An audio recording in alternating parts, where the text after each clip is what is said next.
What's going on, y'all? It's Attorney Gerald Griggs, president of the Georgia State Conference, and we are here for our second episode of the Georgia State Conference podcast. And I'm just so honored to have this next first guest on the podcast. She's a person who needs no introduction. She's been an NAACP peer as long as I can remember, and she's now currently the executive director of the Georgia State Conference. So it's an honor for us to bring onto the podcast Tonza Thomas, the executive director. Let's give her a round of applause.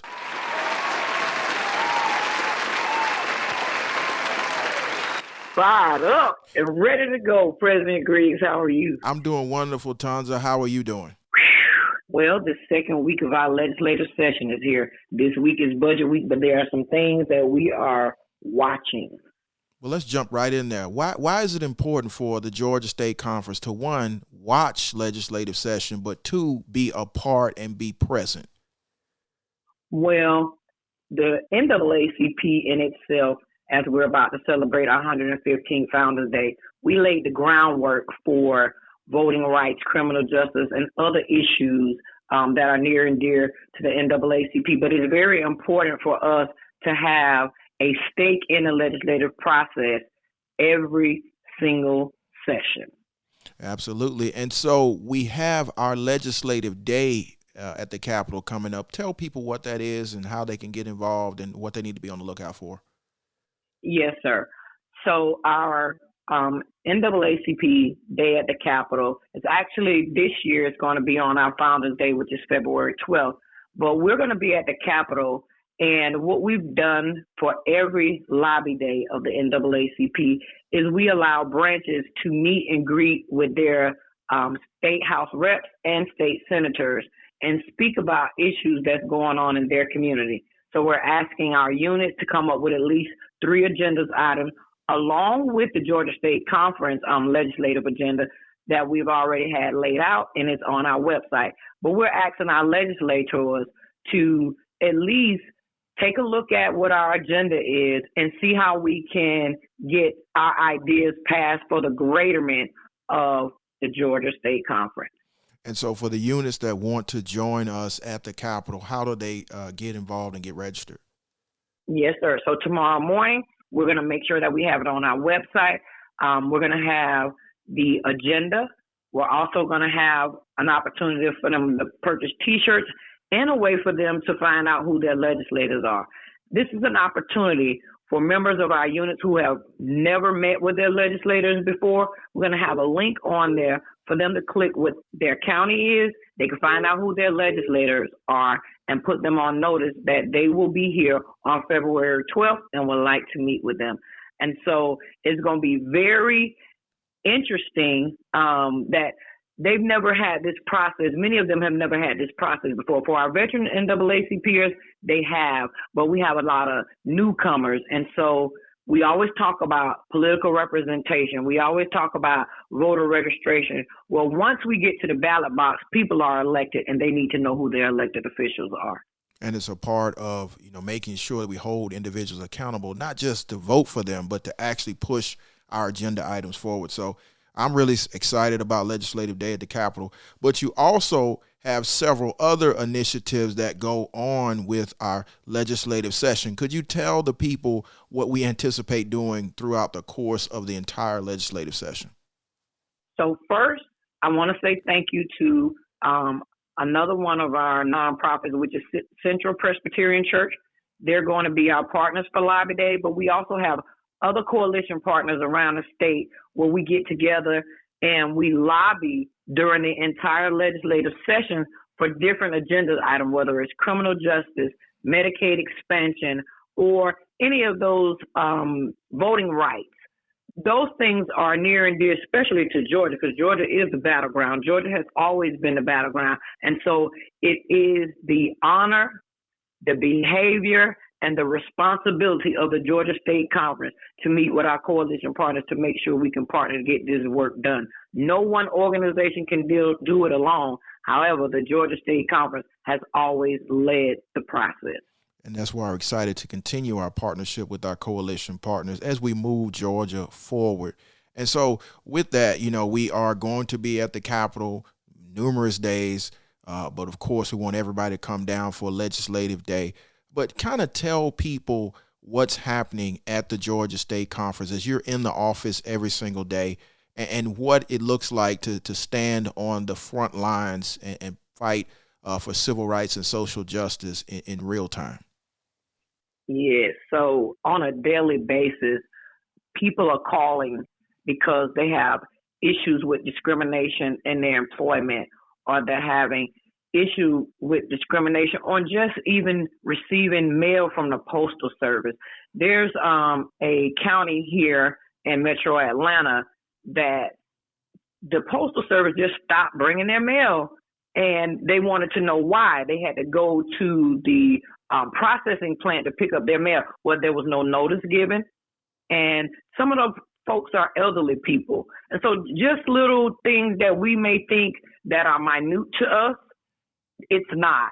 A lot of people are calling seeking civil rights attorneys or civil rights assistants, just leading them into the right direction. And so most of the time, we're spending our days with giving them information on the EEOC, or giving them information on following their company's protocol. And then we always tell them, once they've obtained an attorney, there's nothing that the NAACP can do for them unless their attorney, who is speaking on their behalf, contacts the NAACP. And so then there's another partnership that's formed. I also want to give a shout out to our bar associations across Georgia who also help us do this work, oftentimes pro bono. There's no kind of talent that you need in the work of civil rights and a civil rights attorney. So I appreciate those guys. Absolutely. And so shout out to the Gate City Bar Association, shout out to Gabwa, shout out to all of the Black bar associations that have been partnering with the Georgia State Conference for decades. But, you know, as you said, it's important that we stand on the front lines, but we also recognize our partners, many of which are lawyers that are doing this work. And so the question that I get as we travel around the state, and I just got back from Baldwin County, thank you to the executive committee and the president, Cynthia Ward Edwards, for inviting me. But the question I get all the time from the units is, how can we better engage and build coalition? And of course, as the executive director, you are tasked with that. So talk about how you have been building those coalitions, the trainings that are occurring, and the process as we move forward. Yes, sir. On the state level, we have a lot of organizations that are out there. And so many of those relationships we've had for years. But it's kind of interesting sometimes for units trying to build partnerships in their local communities. But if you have any churches, civic or social organizations, other organizations that do work as far as canvassing or organizing, those are the people that you want to partner with, because oftentimes there's that faithful few. Well, if you got a faithful few and there's another organization that have a faithful few, you guys need to work together so that you can expand your work and there's not a lot of burnout. President Griggs, as you knew, during the pandemic, there was a lot of burnout. Yes. And so we've had a time to sit back, reflect on it, and then delegate the work between organizations to get the work done for the betterment of our community, because the citizens need our help. And so local partnerships is where it starts. If there are any local units that need assistance from other associations that have a state association, they can reach out to the state conference and we can provide them that information. Exactly. And people need to understand there are partnerships at the state level that are matriculating down to the local level. So whether that's, partnerships with New Georgia Project or Black Voters Matter or Galeo or, the Coalition for the People's Agenda, we have those contacts. You just have to reach out. And that's why we're trying to build capacity so that units realize you're not doing this in a vacuum, both vertically or horizontally. You just have to reach out.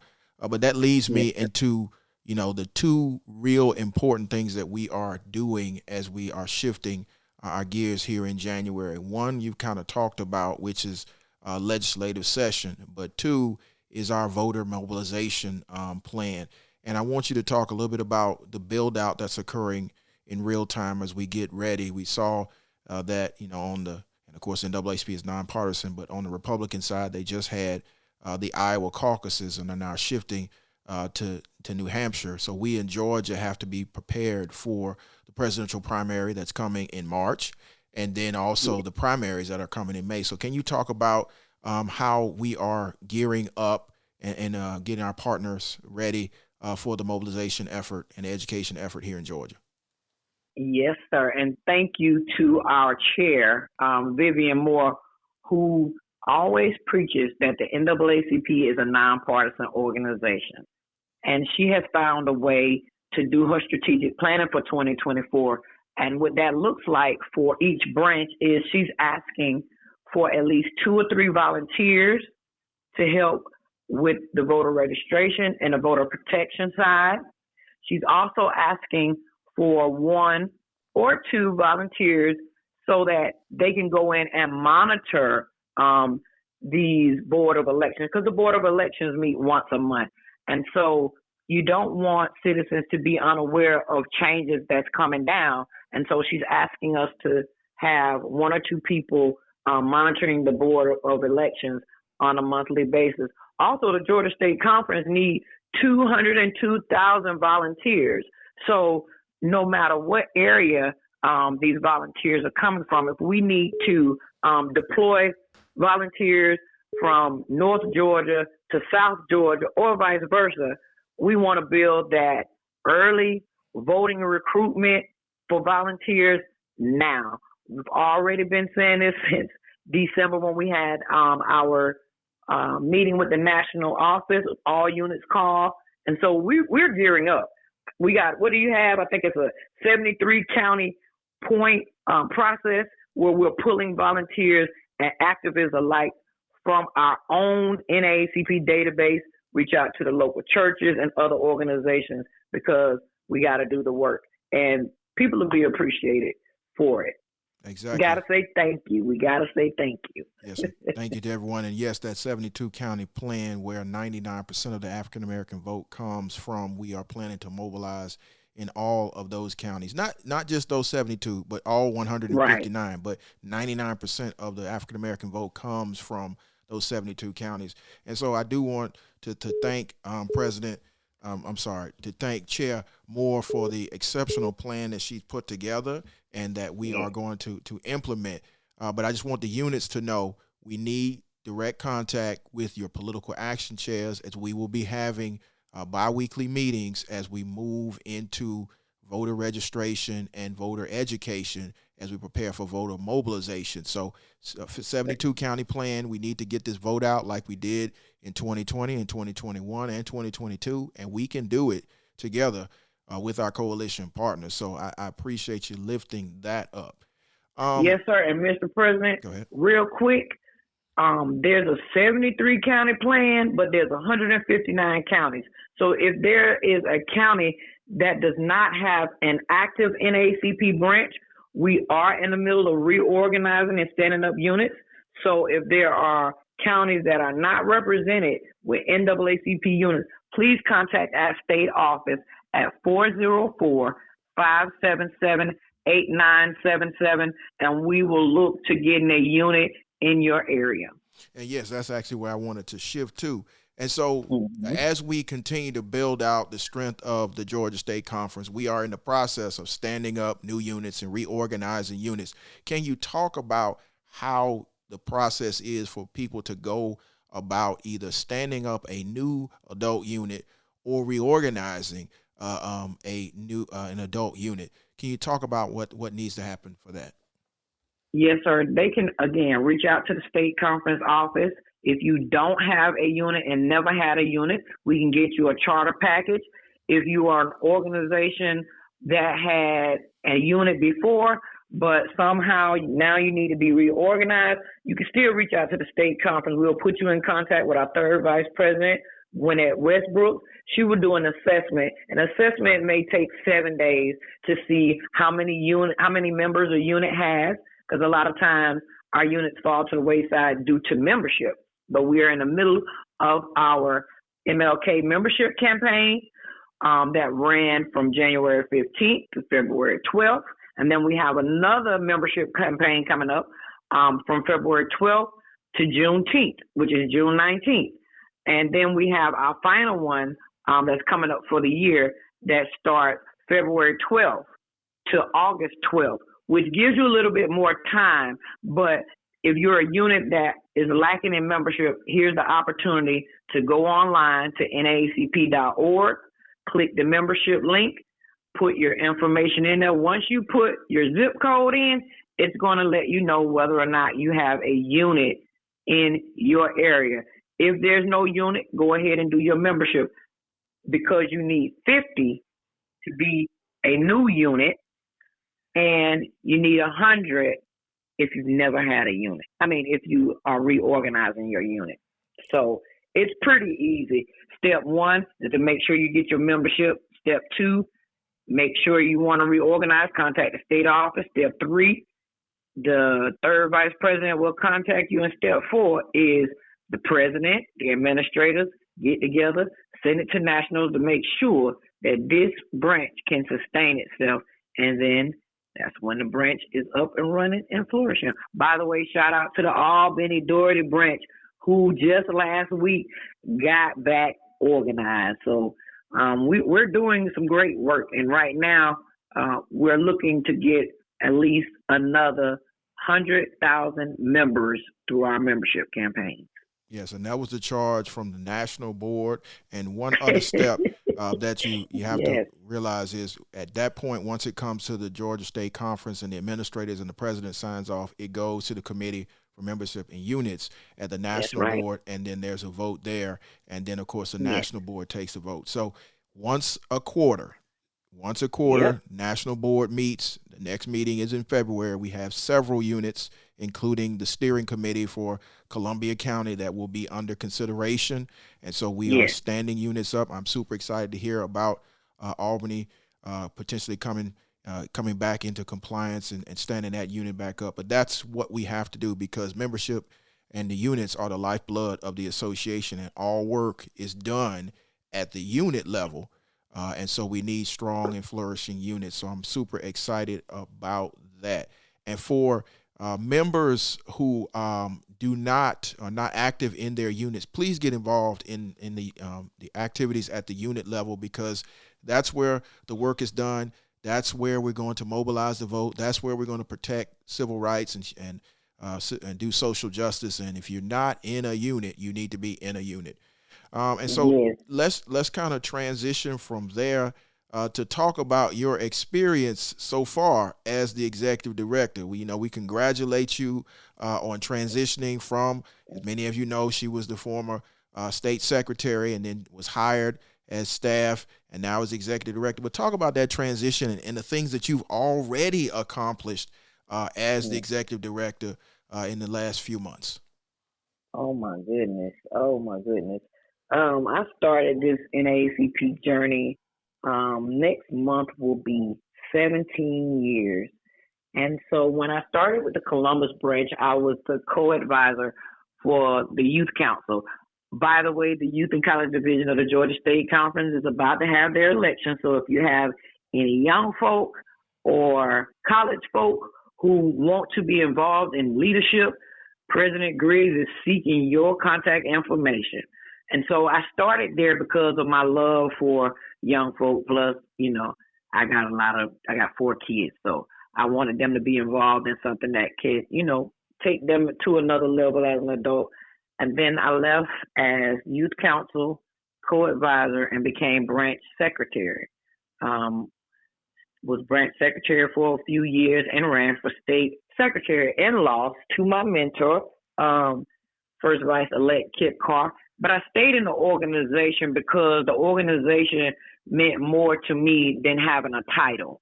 Mm-hmm. And so in 2011, I ran for state secretary and won. And in 2015, I ran for branch president of Columbus branch and won. And so I was serving both terms as state secretary for Georgia State Conference and president of the Columbus branch. Then I ran for Columbus branch president a second time. So I was elected twice. But for the Georgia State Conference, I was elected state secretary 5 times. And so that speaks to the members of this association that believed in me. When I came in, I had to know the NAACP bylaws. And I want to say rest in peace to our former branch president, Bill Madison, because Bill would bring me in that office. He would challenge me on the bylaws. He would ask me questions. And I was like, man, don't nobody want to be talking about no bylaws all the time. But the bylaws is what kept me in this association. A lot of us know what an Article 10 is. And sometimes when members in units, the personalities clash for whatever reason, there's an Article 10 that can be brought up against you, which the national board has to vote whether to remove you, suspend you, or whatever. So in 2017, there was an Article 10 against me from my home branch. But you have to follow the process. The national office came in and, did their audits, and then they found me not to have done a thing. Now, many people, when you get through that, you want to just leave the organization because of whatever is going on. But I believe in God, and I believe in the true mission of the NAACP, and I wouldn't let my love for the people in this state, I wouldn't let my love for God, because you got to be praying when you're an activist. Oh, my goodness. I know God was absolutely tired of me. And so in 2020, I got several calls from members around the state saying, come back to the NAACP, because I was involved in canvassing and political work.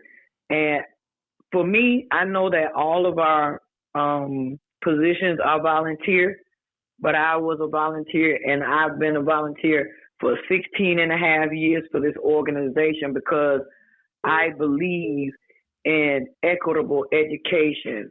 I believe in healthcare. I believe in political representation. I believe in police accountability. I believed in revamping the criminal justice system. So when you became president of the Georgia State Conference in 2022, we were on the same ticket.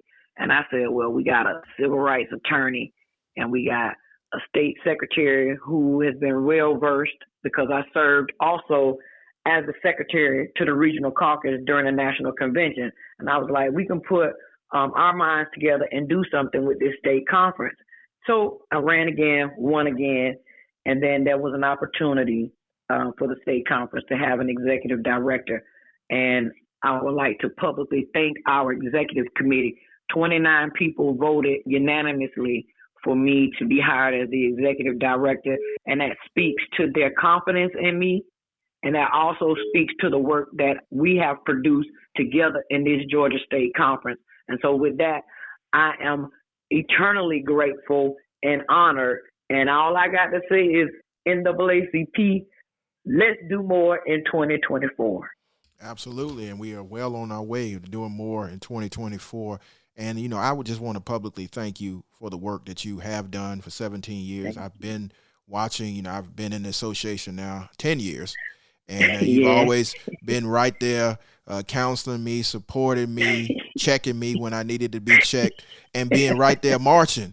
And so, I just want people to know she is a real civil rights freedom fighter, and the work that she's doing as the executive director, it's just awesome in the past few months to watch the work and see the Georgia State Conference growing, and see us standing up units, see us on the front lines, see us winning cases in court, and doing the work of the association. So I want to publicly thank you, and that's why I wanted you to be the first guest, so people can hear from you directly. So as you talked about marching. I went to jail for civil disobedience. That's one of the NAACP staples. So yeah, we have marched right alongside each other. I remember a couple of marches here in the metro area, and I was looking for NAACPers, and I saw this yellow shirt and a bullhorn. It was you. Yes. I'm always going to have that bullhorn somewhere. Thank you, too. Yes, sir. So as we get ready to wrap this up, on this first guest of the second episode of the NAACP Georgia State Conference podcast. What is it that you want to leave the people with as we, like I said, do more in 2024? What is that closing thought you have for the people? My closing thought is, in order to use the name, you have to play the game. So training is very important for our members of the NAACP. We're in a political season where all eyes are on Georgia. All eyes are definitely on the NAACP. And so that we don't find ourselves in an uncomfortable position, it is so utterly important to know our NAACP bylaws, to work our plan our work, and execute it with excellence. The NAACP has always been that beacon, and we should continue our fight for freedom. Absolutely. We have to continue to be the beacon of hope and change for a better day. And so I appreciate you. I thank you for coming on to the podcast, sharing all that important information. If people want to continue to get in touch with you and make sure that they are standing up units and they're doing the work according to the bylaws and growing the association, how can they get in contact with you? So you can find me at the State Conference office Monday through Friday. The phone number is 404-577-8977. Or you can email Executive Director, NAACPGA@gmail.com, or just visit our website, Georgia, there's Georgia spelled out, GEORGIA, NAACP.org. Well, thank you, Madam Executive Director. This has been an awesome and impactful conversation about change and how we move the state conference forward. And to all those NAACPers and the folks that want to be NAACPers, please contact us on all social media channels or contact us at the office because we need you.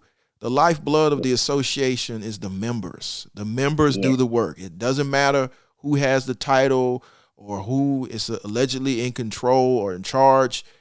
The membership drive the conversation to change in the NAACP.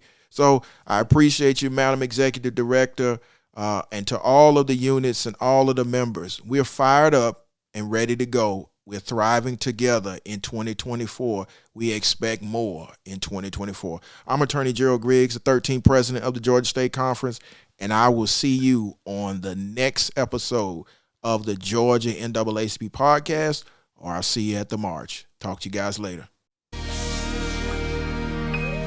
Lift every voice and sing till earth and heaven